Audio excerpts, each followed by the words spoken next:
Film industry के एक तबके द्वारा एक बार फिर हिंदुओं के खिलाफ बड़ी साजिश रची गई है। भारत के सबसे बड़े विमान अपहरण कांड पर बनी वेब सीरीज में यह जतलाने की कोशिश की गई है कि सभी अपहरणकर्ता हिंदू थे।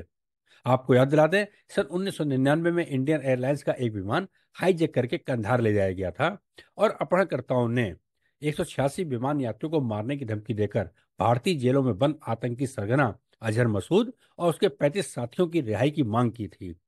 इन अपहरणकर्ताओं का पाकिस्तान से सीधा संबंध था, किंतु वे अपनी पहचान छिपाने के लिए एक दूसरे को कोड नेम से बुलाते थे, जैसे भोला, शंकर आदि आदि।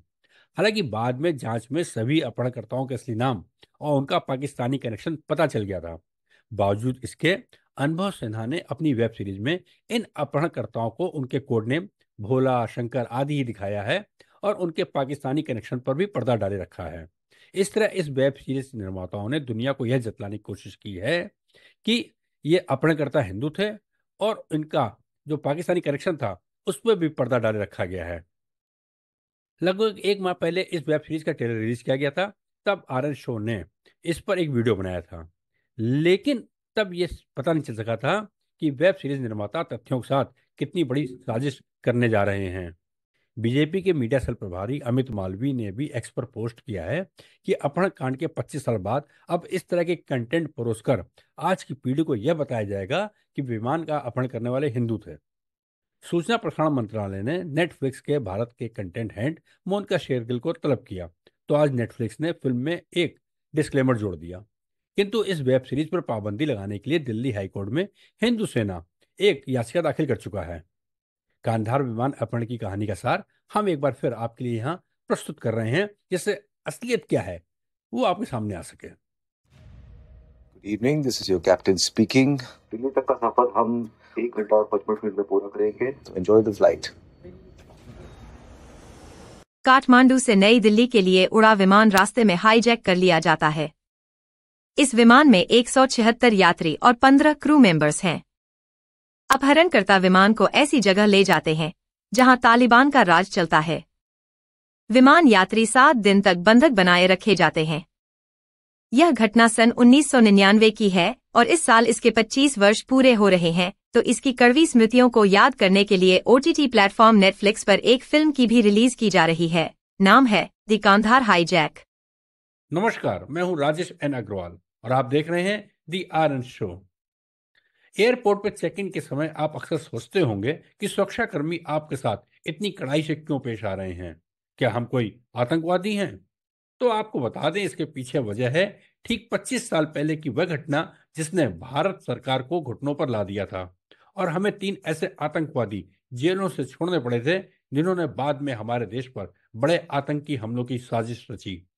तो हम बैठते हैं टाइम मशीन में और आपको ले चलते हैं 25 साल पीछे।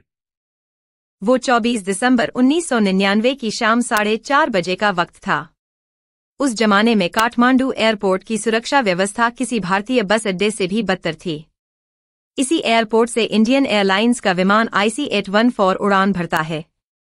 काठमांडू से दिल्ली जाने वाला इस विमान के भारत की सीमा में प्रवेश करते ही यात्रियों के बीच बैठे 5 लोग उठते हैं और ऐलान करते हैं कि वे विमान को अपने कब्जे में ले रहे हैं। उनके हाथों में हथियार है। अपहरणकर्ता विमान के कैप्टन देवीशरण को आदेश देते हैं कि विमान दिल्ली में लैंड नहीं करेगा, इसे पाकिस्तान ले चलो। लाहौर हवाई अड्डे पर भारतीय विमान को उतरने की अनुमति नहीं दी जाती। विमान काफी देर तक आकाश में चक्कर लगाता रहा है। अपहरणकर्ता विमान को उड़ा देने की धमकी देते हैं। इससे यात्रियों में दहशत फैल जाती है। इधर भारतीय विमान अगुवा हो चुका है और उधर भारत सरकार को इसकी भनक तक नहीं लगती। शाम 6 बजे कैप्टन देवीशरण का मैसेज भारत को मिलता है कि उनका विमान हाईजैक हो चुका है। उनके पास आधा घंटे का ईंधन बचा है। हमें पाकिस्तान उतरने की अनुमति दिलाएं, अन्यथा हमें मार दिया जाएगा। पाकिस्तान भारतीय हाई कमीशन के अनुरोध को भी अस्वीकार कर देता है।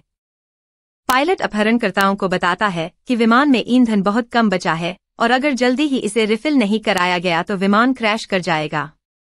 पाकिस्तान से लैंडिंग की अनुमति न मिलने पर शाम 7 बजे अपहरणकर्ता विमान को वापस भारत लाते हैं और अमृतसर हवाई अड्डे पर लैंड करते हैं।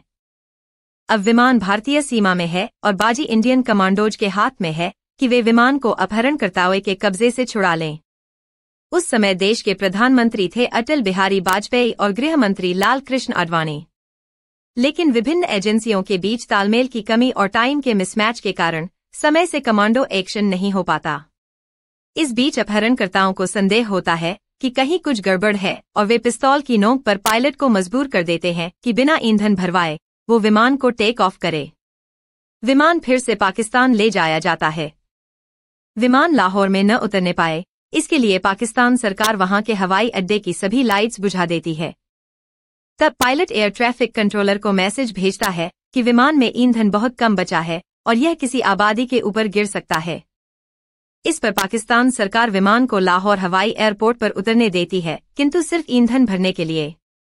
ईंधन रिफिल होने के बाद रात 10:30 बजे पाकिस्तान से उड़कर विमान कई मुल्कों की सीमा में पहुंचता है, किंतु कोई भी सरकार उसे उतरने की अनुमति नहीं देती। इस बीच विमान में हनीमून से लौट रहे रूपिन कात्याल वॉशरूम जाने के लिए उठते हैं तो उन्हें चाकुओं से गोद गोद कर मार दिया जाता है। अपहरणकर्ताओं के इस क्रूर रवैये से बाकी यात्री दहशत में आ जाते हैं। 25 दिसंबर रात 3 बजे विमान को दुबई में उतरने की अनुमति मिलती है और 26 महिलाओं, बच्चों और बीमार यात्रियों की रिहा करने की शर्त पर दुबई विमान में ईंधन भरता है। इसके बाद 26 दिसंबर सुबह 8 बजे अफगानिस्तान के कांधार एयरपोर्ट पर उतरता है और अगले 6 दिनों तक यह विमान यात्रियों के लिए जेल बन जाता है। कांधार एयरपोर्ट पर तालिबानी सैनिक विमान को घेर लेते हैं, किंतु कोई कार्यवाही नहीं करते। तालिबान सरकार भारत को मैसेज भेजती है कि उसने अपहरणकर्ताओं को कुछ भी गलत करने से रोकने के लिए ऐसा किया है, किंतु भारत के रक्षा विशेषज्ञों का मानना है कि तालिबान ने ऐसा इसलिए किया था कि भारत कोई कमांडो कार्यवाही न करने पाए। तालिबान सरकार भारत सरकार को यह मैसेज भी भेजती है कि समझौते की जो भी बात होगी हमारे माध्यम से होगी। यह साफ संकेत था कि तालिबान का झुकाव किस ओर था। अपहरणकर्ताओं से बातचीत करने के लिए अजीत डोभाल को भेजा जाता है। वह पता लगा लेते हैं कि अपहरणकर्ताओं को पाकिस्तान की खुफिया एजेंसी ISI का सपोर्ट मिल रहा था। उन्हें यह भी पता चलता है कि विमान के भीतर हथियार ले जाने के लिए अपहरणकर्ताओं को दाऊद इब्राहिम के नेपाल में बैठे एजेंटों ने मदद की थी। विमान अपहरणकर्ता बंधक छोड़ने के बदले 20 करोड़ अमेरिकी डॉलर के साथ भारतीय जेलों में बंद अपने 36 आतंकवादी साथियों की रिहाई की मांग करते हैं। भारत सरकार के लिए सबसे बड़ी मुश्किल यह थी कि वे हार्डकोर आतंकी मौलाना मसूद अजहर को भी रिहा करने की मांग कर रहे थे, जिसे छोड़ने के बहुत बुरे परिणाम बाद में देश को मुंबई हमले के रूप में झेलने भी पड़े। 2 दिन और बीत जाते हैं। विमान में बंधक यात्रियों की हालत बिगड़ने लगती है।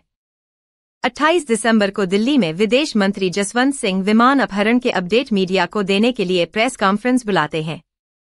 उसी समय बंधक यात्रियों के परिवार वालों और रिश्तेदारों की भीड़ प्रेस कॉन्फ्रेंस वाली जगह में घुस जाती है और हंगामा करती है।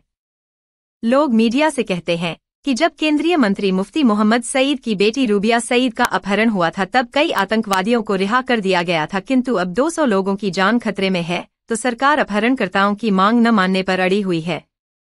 एक शाम प्रधानमंत्री आवास के बाहर भी प्रदर्शन होता है। उसी समय कारगिल युद्ध में शहीद हुए स्क्वाड्रन लीडर अजय आहूजा की पत्नी वहां पहुंच जाती हैं और बंधक यात्रियों के रिश्तेदारों से कहती हैं कि देश को आतंकवादियों के सामने मत झुकने दीजिए। तभी कोई चीख कर उनसे कहता है कि तुम कौन होती हो भाषण देने वाली? तुम खुद विधवा हो और दूसरों को भी विधवा बनाना चाहती हो। तब के विदेश मंत्री जसवंत सिंह ने अपनी पुस्तक में इस तरह का संकेत दिया है कि सरकार के खिलाफ प्रदर्शन करने के लिए कुछ विपक्षी राजनैतिक ताकतें भी जनता को उकसा रही थीं। इस घटना के बाद सरकार दबाव में आ जाती है और अपहरणकर्ताओं के साथ डील करती है कि 36 नहीं, केवल 3 हार्डकोर आतंकवादी रिहा किए जाएंगे। जसवंत सिंह तीनों आतंकवादियों को जेल से निकालकर कांधार ले जाते हैं। 31 दिसंबर 1999 को अपहरणकर्ताओं ने बंधकों को रिहा किया जाता है और तालिबानी सैनिक विमान अपहरणकर्ताओं और तीनों आतंकवादियों को अपने साथ लेकर पाकिस्तान की सीमा तक छोड़ आते हैं। इस घटना के बाद पाकिस्तान पूरी दुनिया के सामने बेनकाब हो चुका था, किंतु उसे इससे कोई फर्क न तब पड़ता था और न अब पड़ता है। 7 दिनों तक विमान यात्रियों को बंधक बनाए रखने की यह घटना ऐतिहासिक थी। इसके बाद से हवाई अड्डों की सुरक्षा व्यवस्था बेहद कड़ी कर दी गई और हम आपको यह भी बता दें कि 25 साल पुरानी इस घटना के बाद से अब तक फिर कोई भारतीय विमान हाईजैक नहीं हुआ। कंधार हाईजैक के बारे में आज की युवा पीढ़ी को बहुत कम पता होगा। हाईजैक की 25वीं वर्षगांठ पर film the Kandahar hijack release हो रही है। अभी इसका टीजर रिलीज हुआ है, तो आनंद शो इस बात की पुष्टि नहीं कर सकता कि फिल्म की स्टोरी कितनी फैक्ट्स पर है और कितनी फिक्शन ड्रामा। आपको आज का शो कैसा लगा, कमेंट सेक्शन में जरूर लिखिए और इस तरह की जानकारियों को पाने के लिए चैनल को सब्सक्राइब कीजिए। राजेश एन अग्रवाल का प्रणाम।